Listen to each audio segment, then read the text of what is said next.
자, 반갑습니다. 저는 마하나임 담당하고 있는 장정훈 목사입니다. 여러분 다 알고 있죠? 우리 마하나임 지체들은 다 알겠지만 영상을 처음 접하는 우리 많은 시청자라고 해야 되니 뭐라고 해야 되니 구독자님들, 자, 반갑습니다.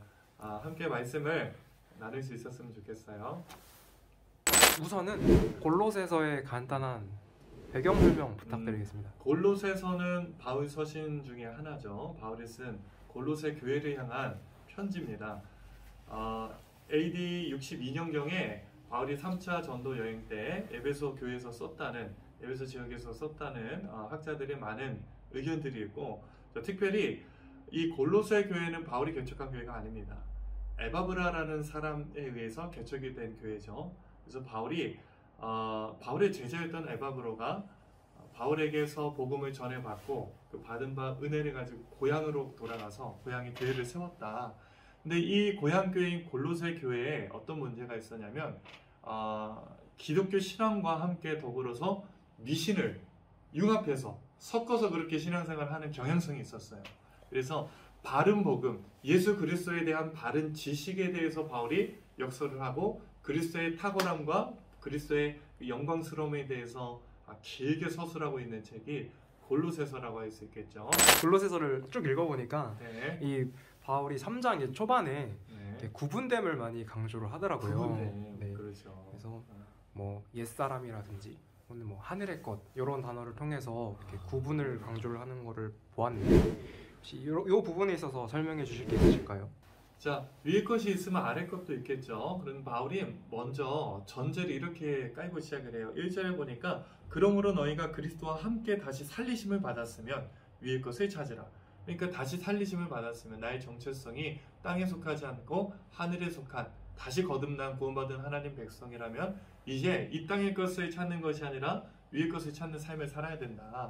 이야기를 하는 것이죠. 위의 것이 뭔지를 정확히 알기 위해서는 땅의 것이 뭔지를 알면 조금 더 명확해진다는 거예요. 자, 바로 앞장의 그 맥락이죠. 2장의 끝부분에서 보니까 21절, 22절, 23절, 특별히 23절을 봅시다. 이런 것들은 자의적 숭배, 겸손과 몸을 괴롭게 하는 데는 지혜 있는 모양이나 오직 육체를 따르는 것은 금하는데 조금도 유익이 없느니라. 그러니까 골로새 교회가 따랐던 거짓된 그 속임수, 철학, 이단적인 그런 사상들을 배격하는 것이 바로 위를 따르는 것이다 라고 볼 수 있겠고요. 자, 그런가 하면은 3장 5절을 보니까 땅의 것을 죽여라 라고 말을 하고 있죠. 그러면서 5절에 땅에 있는 것이 무엇인가? 음란, 부정함, 사욕, 악한 정욕과 탐심, 탐심은 우상숭배다 라고 말하고 있죠. 그러니까 예수 믿는 사람, 곧 구원받은 사람은 그리스도를 갈망하고 그리스도에 의해서 살아가는 사람이지 땅의 것에 충만한 사람이 돼서는 안 된다 라는 것을 말하고 있어요. 근데 우리가 예수 믿으면서 우리 청년들이 위의 것을 찾는 목적이 땅의 것을 채우기 위한 그런 목적인 경향이 좀 있어요. 땅의 것의 만족을 위해서 예수 믿어서 이 땅에서 성공하고 예수 잘 믿어서 내가 원하는 것을 성취하는 그런 삶을 살아가는 것이 사실상 구원받은 하나님의 삶의 방향성은 아니다. 구원받은 하나님의 백성들은 위의 것을 찾는, 곧 그리스도로 충만해지고 그분의 사랑을 갈망하는 삶을 살아가는 것이 우리의 목적이고 삶의 방향성이 되어야 한다는 것이죠. 네, 목사님 그러면은 이제 그 다음 절부터는 바울이 여러 가지 단어를 통해서 골로새 교인들에게 권면을 하고 있는데 이 단어들 중에서 목사님께서 특히 우리 청년들에게 강조하고 싶은 단어나 덕목이 있을까요? 이 중에서 콕 하나를 집어서 강조하고 싶다. 그 중에 하나를. 네. 그 모든 것들이 우리가 할 수 있는 범주가 아니에요. 긍휼, 자비, 사랑, 용서, 겸손함 이런 것들이 결국엔 관계성 안에서 드러나게 되는 것인데 우리의 본질상 성품으로는 누군가를 사랑하고 용서하고 긍휼을 행할 수가 없습니다. 결국의 본질은 뭐냐면 내 삶의 주인이 누구신가? 그리스도가 주인 되실 때에 우리는 그분에게 복종하게 되고 나의 주인 되신 주님께서 원하시는 그 삶을 살아가게 된다는 것이죠. 그래서 어떠한 특정한 덕목을 꼽는다기보다는 내 삶의 주인이 예수님이 되실 때에 예수님 닮은 성품, 그분이 원하시는 삶의 모습으로 우리가 관계를 맺어가기 시작하고 나의 인간관계 그리고 관계 속에서 어떠한 행실을 행하는가를 통해서 내 신앙이 판가름나고 내 삶의 주인이 누군가가 판명되겠죠. 자, 그래서 우리 지체들이 예수님 주인 됐으면 좋겠어요. 그러면 이런 삶의 열매들이 자연스럽게 흘러나갈 줄로 믿습니다. 이제 여기서 유독 눈에 띄는 단어가 복종, 순종이라는 단어입니다. 그래서 사실 이 부분에 있어서 반감심을 가지고 있는 지체들도 꽤 많거든요. 그래서 왜 하필이면은 여기서 바울이 복종과 순종을 강조했는지 그 이유를 묻고 싶습니다.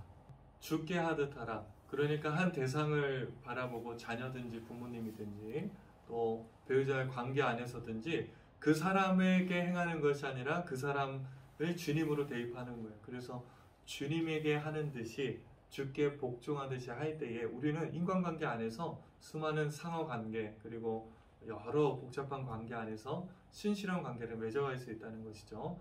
사람이 복종하지 못해요. 누군가가 내게 복종하기를 원하지 내가 스스로 복종하는 것은 정말 어려운 일입니다. 그런데 할 수 있는 방법이 있어요. 내가 주님이 내 삶의 주인 되시고 주님께 복종하기 시작하면은 그분이 원하시는 삶을 살 수 있어요. 주인이 원하시는 삶대로 주인께서 원하시면은 내가 남편에게 복종할 수도 있고 아내에게 죽게 하듯 사랑할 수 있고 부모에게 사랑할 수 있고 종이 상사를 향해서 상관을 향해서 복종할 수 있는 것이 사장님한테 하라는 얘기가 아니라 주님한테 한다면 할 수 있다는 거예요. 정말 미워 죽겠는 사람에게 사랑을 베푸는 것은 쉽지 않지만 주님에게 한다면 우리는 충분히 할 수 있습니다. 그래서 삶의 주인이 누군가가 더 중요한 문제라는 거겠죠. 그래서 5절을 보면은 이제 여기서 세월을 아끼라라는 말이 있어요. 세월을 아끼라. 사실 저도 이 부분에 있어서 되게 많이 헷갈렸는데 이제 이 구절에 대해서 한번 설명해 주실 수 있을까요? 세월을 아끼라. 그래서 사실 제가 3장으로서 딱 끝내고 싶었는데 제가 좀 더 읽다 보니까 4장에 눈에 띄는 구절이 하나 있더라고요. 이제 5절이었는데 5절. 외인에게 대해서는 지혜로 행하여 세월을 아끼라 라는 구절인데 사실 이게 언뜻 보면은 외인이랑 구분해라, 너무 친하게 지내지 말아라 이런 식으로도 해석이 가능하다고도 생각을 했어요. 근데 또 막상 보니까 그 뜻이 아니더라고요.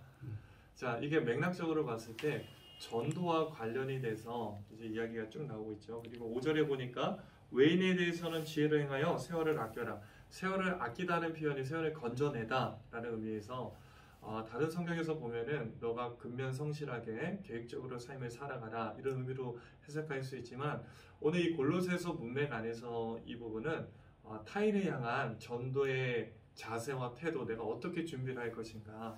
그래서 외인을 향해서 내가 세월을 아낀다는 것은 접촉점을 만들 수 있는 여지를 만들고 만약에 기회가 주어진다면 그 시간에 아주 밀도 있게 잘 활용을 해라. 네가 우물쭈물해서 기회를 놓치지 말고 그 상황에서 그 기회를 포착한 다음에 복음의 진리를 가감없이 선포할 수 있도록 준비가 되어야 되고 갖춰야 된다.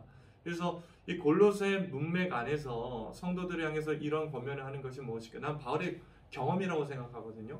바울은 복음으로 무장된 사람이에요.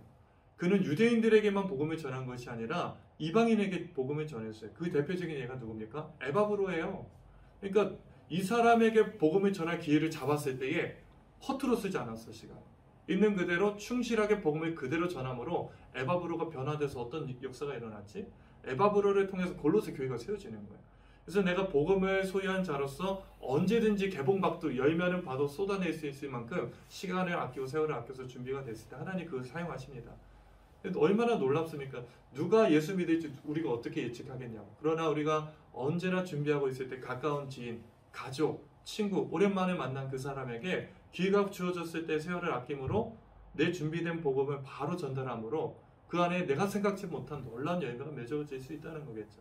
여기서 그래서 보면은 그러니까 결국에는 요 5절의 말씀이 우리 크리스천들, 우리 기독교인들이 구분돼서 우리의 짧은 인생을 아껴라 이런 개념보다는 그렇지. 우리 전도를 위해서 그 기회를 준비하고 그 그렇지. 기회가 왔을 때 놓치지 말아라 이런 개념의 말씀이다라고 말씀해 주셨는데 그럼요. 그러면은 이제 제가 여쭤보고 싶은 게 좀 더 구체적으로 우리 크리스천 청년들이 우리 기독교인들이 어떻게 하면은 그 외인들 교회 밖에 있는 사람들에게 우리가 어떻게 행동하고 우리가 어떻게 대처를 해야 하는지 말씀해 주실 수 있을까요?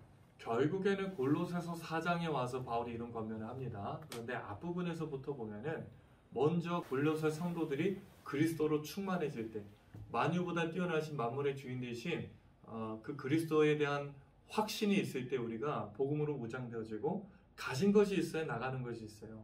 인풋이 있어야 아웃풋이 있다는 얘기예요. 그래서 내가 누군가를 전도하고 싶다면 먼저 복음으로 무장이 되십시오. 예수님에 대해서 탁월한 실력을 갖춰야 돼요. 그리스도의 복음이 무엇인지 누르면 튀어나올 수 있을 정도로 내 안에 복음으로 가득 찬 것. 이게 결국 성령 충만입니다.